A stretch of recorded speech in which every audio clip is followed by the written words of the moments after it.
Vous souhaitez devenir orthophoniste et vous vous demandez comment faire. IPECO est une classe préparatoire qui existe depuis plus de 30 ans. C'est la seule classe préparatoire en orthophonie de l'Académie de Poitiers. D'abord, faisons un point sur la réforme au niveau national. Depuis 2020, l'accès au centre de formation universitaire en orthophonie s'effectue par la plateforme Parcoursup ou Parcours Plus pour les candidats de plus de 25 ans. Le concours historique a donc disparu. La sélection s'opère d'abord par l'étude du dossier du candidat, puis par la passation d'épreuves orales. Le numerus clausus, au niveau national, est fixé pour 2021 à 912 places réparties sur les 21 centres, à raison d'environ 40 places par centre. Chaque candidat peut postuler pour tous les CFUO de France. Le nombre est réparti dans tout le territoire par le ministère des Solidarités et de la Santé. Comme vous le voyez, pour la région Nouvelle-Aquitaine, 85 places sont proposées. 36 rattachées à l'Université de Bordeaux, 24 à Limoges et 25 à Poitiers. Comparons l'ancien et le nouveau système de sélection. Dans l'ancien système de sélection, le candidat devait présenter des épreuves écrites, QCM ou rédactionnelles, sur des compétences dans la maîtrise de la langue, des connaissances générales ou de la logique. Il était ensuite un classement par ordre de mérite était réalisé. Dans la nouvelle sélection, le candidat présente un dossier Parcoursup contenant les résultats de première et de terminale et éventuellement du supérieur, ainsi que les appréciations des enseignants et chefs d'établissement et son projet rédigé. Son dossier est ensuite classé par ordre suivant la correspondance du profil avec les attendus nationaux en orthophonie. Dans les deux systèmes, les premiers, c'est-à-dire 10 à 15% des candidats, sont déclarés admissibles et peuvent se présenter aux oraux. Les épreuves orales évaluent ensuite les aptitudes physiques et psychiques, la communication écrite et orale des candidats, ainsi que les motivations pour le métier d'orthophoniste. Selon les centres, ces épreuves peuvent être composées de plus ou moins d'exercices écrits ou oraux et de divers interlocuteurs, mais toujours avec au moins un orthophoniste. Dans l'ancienne sélection, selon les résultats, chaque candidat est déclaré admis sur liste principale. Puis, d'autres candidats sont admis sur liste complémentaire et reçoivent une proposition d'admission sur liste principale en fonction des désistements. Enfin, d'autres candidats sont déclarés refusés.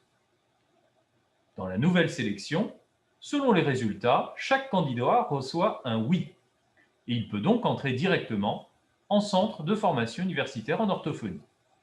Ou alors, il reçoit un en attente et il doit alors attendre que son classement remonte en fonction des désistements de ceux qui ont reçu un oui. Enfin, d'autres candidats reçoivent un non. Comment effectuer ses vœux sur Parcoursup? Entre le 20 janvier et le 8 avril 2021, vous constituez votre dossier. Vous choisissez 5 vœux orthophonie, ce qui correspond non pas à 5 écoles, mais à 5 regroupements d'écoles sur les 9 existants. Comme l'indique la carte, vous le voyez, par exemple, Poitiers, Limoges et Bordeaux représentent un vœu correspondant à 3 écoles. Pour valider chaque vœu, c'est-à-dire chaque regroupement, vous payez 80 € via la plateforme Parcoursup. Vous pouvez, si vous le souhaitez, ne pas vous inscrire à toutes les écoles d'un regroupement, mais sélectionner simplement 2 des 3 écoles d'un regroupement ou une seule sur 2 écoles. Après le 8 avril, vous attendez les réponses avant le début des oraux fixés fin avril, début mai. Les épreuves orales se déroulent ensuite dans un seul centre par regroupement, indiqué en gras sur la carte ci-contre. Par exemple, pour l'Académie Nouvelle-Aquitaine et l'Académie de Bordeaux, de Limoges et de Poitiers, eh bien l'oral se situera à Bordeaux. Attention, petite nouveauté, cette année 2021, le regroupement Lyon-Clermont-Ferrand expérimente un pass paramédical accessible sur dossier Parcoursup, mais sans oral. Quels sont les critères d'étude des candidatures sur Parcoursup? Sur Parcoursup, ces critères correspondent aux attendus. En orthophonie, ils sont au nombre de 4. D'abord, disposer d'une solide maîtrise de la langue écrite et orale. savoir s'exprimer de manière claire et adaptée.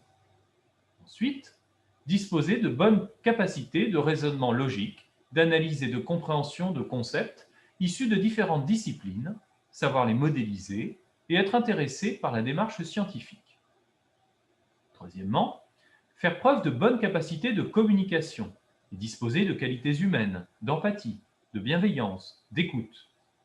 Quatrième critère, disposer de compétences méthodologiques et comportementales afin d'être capable de travailler de manière responsable, à la fois en autonomie et en groupe.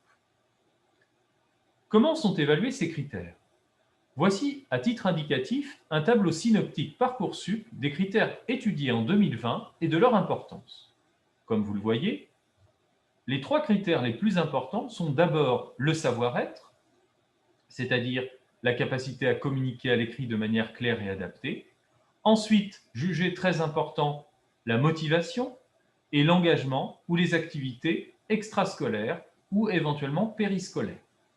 Enfin, 2 autres critères sont jugés importants, les résultats académiques, c'est-à-dire les notes et les appréciations, et les compétences académiques acquises par votre travail, votre savoir-faire et vos méthodologies indiquées sur votre bulletin de résultats. Quels sont les critères étudiés pendant les épreuves orales? L'entretien oral, conformément à l'annexe 4 du décret du 30 août 2013, a pour but d'évaluer d'abord les compétences de langage et de communication à l'oral et à l'écrit, dans ses dimensions linguistiques, dans ses dimensions cognitives également, c'est-à-dire la capacité à bien articuler, à bien prononcer, à diversifier son vocabulaire et à bien utiliser la syntaxe. De même, les dimensions cognitives vont correspondre à la capacité de mémorisation, à la capacité des fonctions exécutives, du raisonnement, à l'attention et à l'interaction sociale dans le discours. Également sont évaluées les compétences relationnelles, c'est-à-dire l'accueil, l'écoute, l'adaptation du discours et de la posture à la situation et aux interlocuteurs. Ces entretiens sont réalisés soit en situation individuelle, soit en situation de groupe, selon les CFUO. Est-il facile d'intégrer un centre de formation universitaire en orthophonie? Selon les indications chiffrées de l'année dernière, 2020, le taux d'accès au CFUO est situé en moyenne entre 6 et 7%, avec un maximum de 10% pour certains centres et un minimum de 3%. Au total, en 2020, plus de 51 000 vœux ont été formulés en phase principale, en orthophonie, pour 905 places au niveau national. L'an dernier, l'oral n'a pas pu avoir lieu du fait de la crise sanitaire, mais il représente également une sélection très rigoureuse, avec une concurrence importante puisque près de 2 tiers des candidats ont effectué une préparation spécifique pour affronter ces épreuves. Souvent, ils l'ont fait d'ailleurs durant 1 voire 2 années post-bac, la moyenne d'âge des reçus étant de 20 ans pour intégrer un CFU. Pour mieux comprendre cela, prenons les chiffres de notre région Nouvelle-Aquitaine. Il est prévu cette année de retenir 320 dossiers pour l'oral et où les 3 écoles proposent en tout 85 places. L'an dernier, dans notre secteur géographique, 1995 vœux ont été formulés. Si nous partons de ces mêmes valeurs, avec 320 places retenues pour l'oral cette année, cela laisse à chaque candidat 16% de chances d'accéder à l'oral. Et ensuite, si nous allons vers les 85 places réellement disponibles dans chaque école, cela correspond à 4,3% de chances d'intégrer une des 3 écoles. Si vous voulez plus d'informations, vous retrouvez sur le lien indiqué ici toute une batterie de données statistiques sur les vœux de 2020. Que propose IPECO?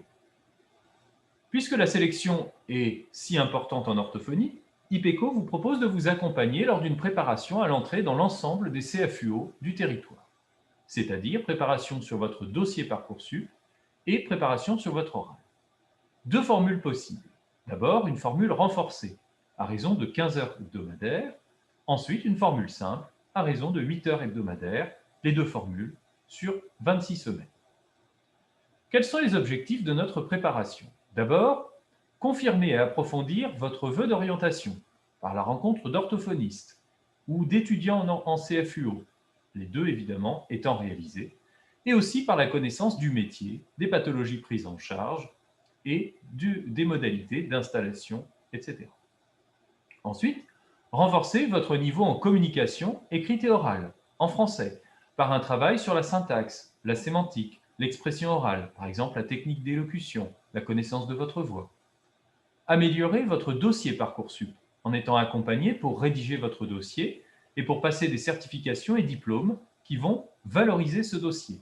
Par exemple, la certification Voltaire en orthographe, la certification en langue des signes française ou encore un début de cycle en BAFA. Également, nous vous accompagnons pour vous investir en milieu associatif. Enfin, construire ensemble votre oral en travaillant sur la connaissance de soi, la maîtrise des exercices oraux, par exemple la logique verbale et numérique, la rétention, les logatomes, la lecture, la créativité.